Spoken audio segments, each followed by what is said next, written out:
বানাবো তেঁতুলের ভর্তা। দেখেন আমাদের অনেক কিছু রেডি হয়ে গেছে। চিনিটা আনতে হবে।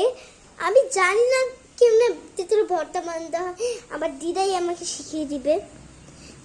দিদা দিদা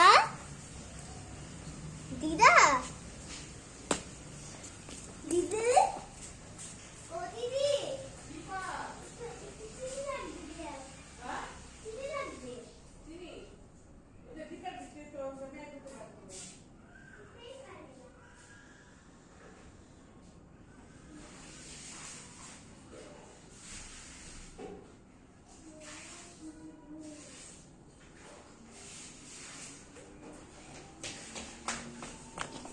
গাইস আমাদের চিনির ব্যবহারটা হচ্ছে, একটু দেরি লাগবে চিনিটা নিতে।